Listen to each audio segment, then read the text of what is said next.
안녕하세요. 네, 책시너지 유길문입니다.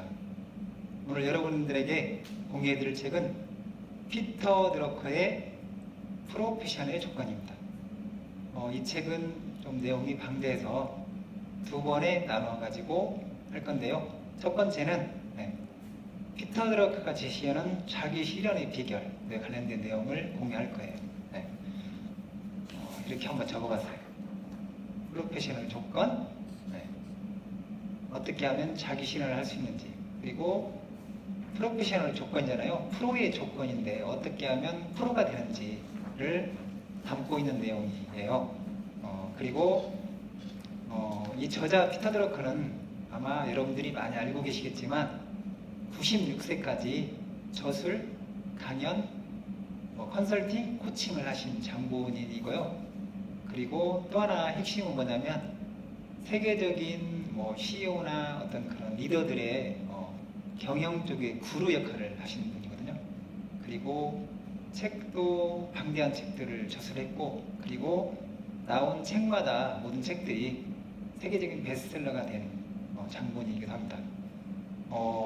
제가 이제 이 책을 몇 번 읽으면서 꼼꼼히 읽으면서 어떤 분들에게 도움이 될까를 생각해 보니까 프로를 꿈꾸는 어떤 그런 강사나 코치들, 그리고 1인 기업가, 그리고 성과를 내고 싶어하는 어떤 그런 CEO나 리더들한테 딱 안성맞춤인 책인 것 같아요. 책 내용으로 들어가 보면 저자가 프로가 되기 위한 조건의 처음의 전제 조건으로 한 가지를 아주 강조하는데요. 그게 뭐냐면 실행 능력을 이야기하거든요. 그러면서 이런 이야기를 해요. 여러분 구구단 잘 아시잖아요. 66에 36 아니면 99 얼마 81 이렇게 해가지고, 이것은 어떻게 보면 우리가 엄청 외운 것도 외웠기 때문에 그냥 튀어나오는 거잖아요. 그런 것처럼 우리 모두가 구구단을 외우는 것처럼 실행력을 몸에 익게 한다. 몸에 익게 한다. 그러면서 실행 능력은 실행, 그것도 반복적인 실행을 통해서만 배울 수가 있다. 이 책 속에 어떤 내용이 사례가 있는지 잠깐 공유해드리면 그런 게 있어요. 뭐냐면 134페이지 나와 있는데 피아니스트를 예로 들었어요. 예를 들면 모차르트 곡을 누군가는 잘하는 사람이 있을 거잖아요. 근데 아마추어도 그렇고 위대한 피아니스트들도 악보를 보고 연습하지 않았다면, 그리고 그것을 계속 연습하지 않았다면 모차르트를 멋지게 연주하지 못할 거다. 이 핵심은 뭐냐면 어떻든 간에 반복적으로 실행하는 게 중요하다. 그리고 반복적으로 실행하는 것이 결국에는 실행 능력을 기르는 거다. 이러면 리더의 핵심은 실행 능력이다. 이렇게 이야기를 하고 있거든요. 그리고 또 하나 뭐냐면 피터 드러커가 줄기차게 강조하는 것 중에 하나가 뭐냐면 이런 질문을 해야 된다. 여러분들이 성과를 내려면 이런 질문을 꼭 하라. 이렇게 이야기하거든요. 그 이야기가 뭐냐면 조직의 성과를 향상시키기 위해 내가 할 수 있는 가장 큰 공헌은 무엇인가? 조직에 뭔가 성과를 내기 위해서 향상시켜 내가 할 수 있는 가장 큰 공헌은 무엇인가? 여기 관련돼 가지고도 혹시 뭔가 이렇게 질문을 이렇게 했잖아요. 근데 혹시 어떤 사례가 있는지 이렇게 한번 찾아보면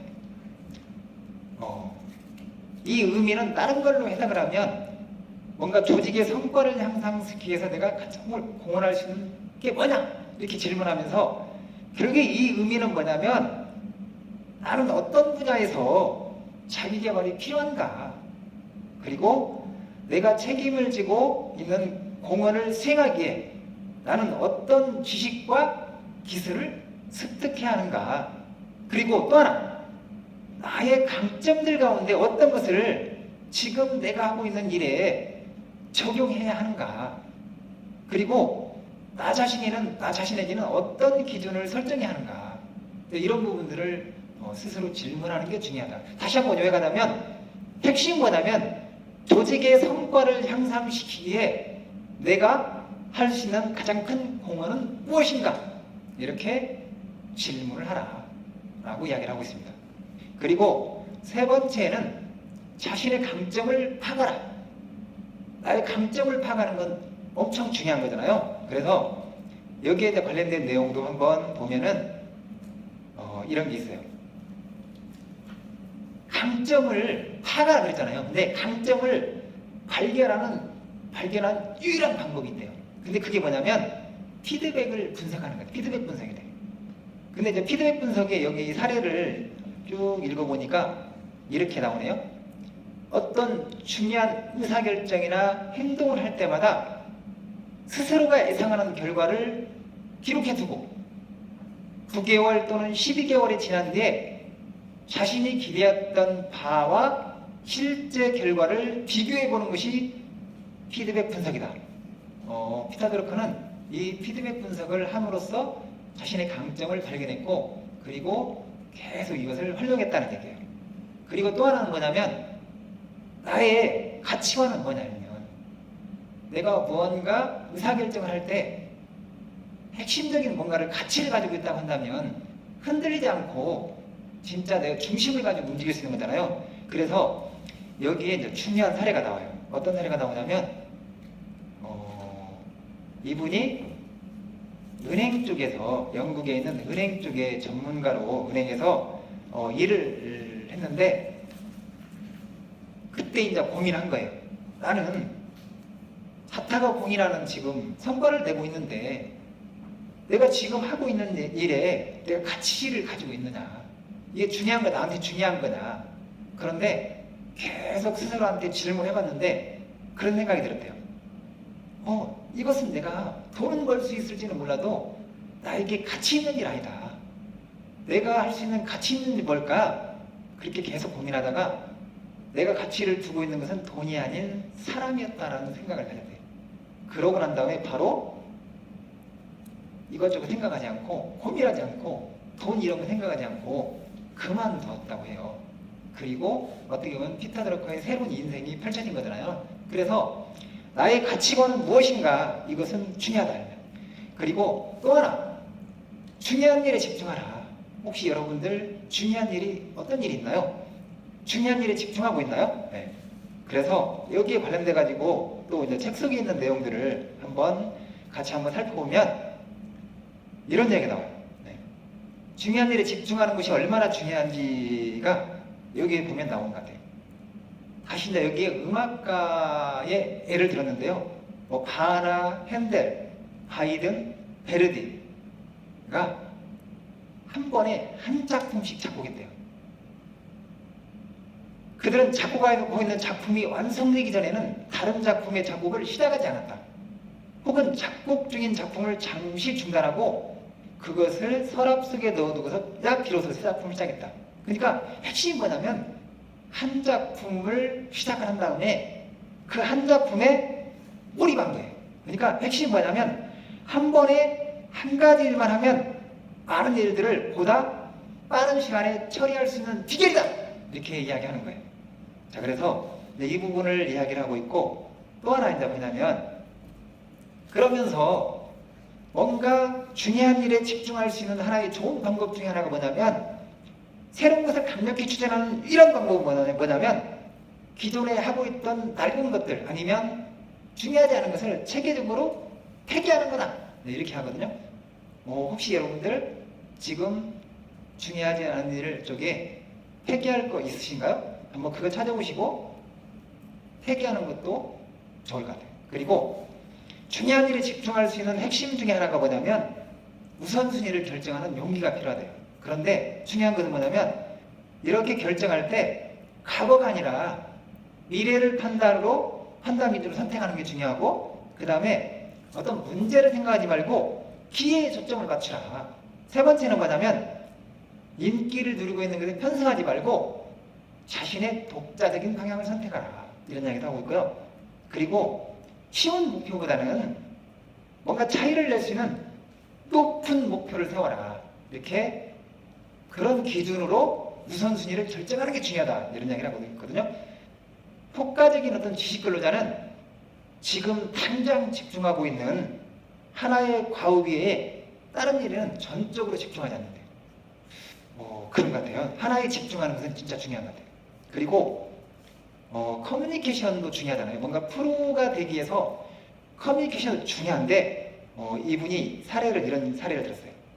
플라톤의 파이톤 편에 나와 있는 건데, 소크라테스가 이런 얘기를 한 거예요. 뭐라고 했냐면, 사람은 다른 사람과 말을 할 때 듣는 사람의 경험에 맞추어 말해야만 한다. 예를 들어서 이야기가 어떤 내용이냐면, 예를 들어서 만약에 어떤 목수와 이야기할 때는 목수가 사용하는 말을 써야 한다. 내가 목수하고 이야기를 하는데 뭔가 변호사의 어떤 그런 기준으로 어려운 용어를 쓴다든가 그러면 서로 엇박자가 나고 대화가 통하지 않겠죠. 커뮤니케이션이 안 되겠죠. 그래서 중요한 것은 뭔가 커뮤니케이션을 잘하는 방법은 상대방의 어떤 그런 경험, 상대방의 어떤 눈높이에 맞추는 게 중요하다. 이런 이야기를 하고 있어요. 그리고 강점을 활용하는 강점을 뭔가 파악하는 게 중요하다고 하잖아요. 그런 다음에 강점을 활용하는 방법을 아는 효과적인 사람은 이런 질문을 한대요. 어떤 질문을 하냐면, 자, 이 책 속에 이런 것은 하지 말고 이것은 꼭 해라. 이렇게 이야기하고 있거든요. 뭐라고 하냐면, 효과적인 사람은 결코 그 사람이 나하고 잘 지낼 수 있을까? 라고 질문하지 않는데요. 그럼 어떤 질문을 하냐면, 그는 어떤 공헌을 할 수 있는가? 라고 질문한대요.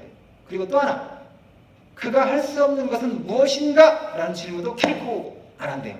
그리고 어떤 질문을 하냐면, 그가 잘할 수 있는 것은 무엇인가? 이렇게 질문한다는 거예요. 그러면 결국에는 내가 뭔가 나의 강점을 활용해서 효과적인 사람이 될 수 있는 거다. 이런 얘기를 하는 거고요. 마지막으로 이 프로의 조건 중에서 진짜 중요한 것 중에 이 피터 드루커가 강조하는 것 중에 하나가 뭐냐면, 어떤 사람으로 기억되기 바라는가. 근데 이것은 이런 경험이 있었대요. 어떤 경험이 있었냐면, 어린 시절에 이제 경험이 있었던 거예요. 이 경험이 어떤 거냐면, 13살 때 어느 선생님께서 갑자기 학생들한테 이런 질문을 한 거예요. 너희들은 죽은 뒤에 어떤 사람으로 기억되기를 바라는가? 이렇게 질문한 거예요. 그러니까 학생들 전체가 아무도 대답을 못했대요. 그러니까 선생님이 뭐라고 했냐면, 내가 너희들이 지금 이 대답을 하는 것을 바라진 않았다. 그렇지만 너희들이 지금 이 질문에 대답하지 못했다고 할지라도 50살이 될 때까지 이 질문에 대답하지 못한다고 한다면 그 인생을 잘못 살았다고 봐야 될 거다. 이렇게 이야기를 했대요. 그래서 이 피터 드러커가 스스로 계속 나는 어떤 사람으로 계획되기 바라는가를 스스로 질문했다는 거예요. 이렇게 함으로써 유용했던 거 뭐냐면, 이 질문이 우리 각자를 뭔가 스스로 거듭나는 사람이 되도록 이끌어준다는 거예요. 왜냐하면 이 질문은 우리로 하여금 자기 자신을 다른 시각에서 바라보도록, 즉 자신이 앞으로 될 수 있는 사람으로 보도록 압력을 가하기 때문이다. 이렇게 책에 나오거든요. 나는 어떤 사람으로 기억되기를 바라고 싶은가요? 이 질문은 물론 어려운 질문이긴 하지만 나로 하여금 계속 뭔가 가치관 쪽에, 그리고 내가 어떤 사람이 될 건가를 계속 뭔가를 집중하게 하는 그런 효과가 있는 것 같아요. 여러분 혹시 잘 들으셨나요? 네. 물론 그래서 이 내용이 좀 힘들고 좀 생소한 용어도 있고 어려운 것이 있는 것 같아가지고, 실은 제가 이 책은 그냥 한 번으로 끝내는 게 아니라 두 번으로 나눠서 하려고 해요. 이 다음에는, 지금까지는 간단하게 프로의 조건을 이야기했는데, 그 다음에는 뭘 할 거냐면 이 피터 드러커의 인생을 바꾼 7가지 지적 경험에 대해서 이야기를 할 거예요. 두 번째는 이거거든요. 이거를 공유할 건데, 네. 다시 궁금하신 분들은 프로페셔널 조건 2탄을 들으시면 될 것 같습니다. 혹시 여러분들 프로페셔널 조건 마음에 드셨나요? 마음에 드셨죠? 그렇다고 한다면 구독 버튼 꼭 눌러주시고, 고민 있으신 분들은 댓글 달아주시면 제가 그 내용을 읽어보고 좋은 책을 공유해 드리도록 하겠습니다. 감사합니다.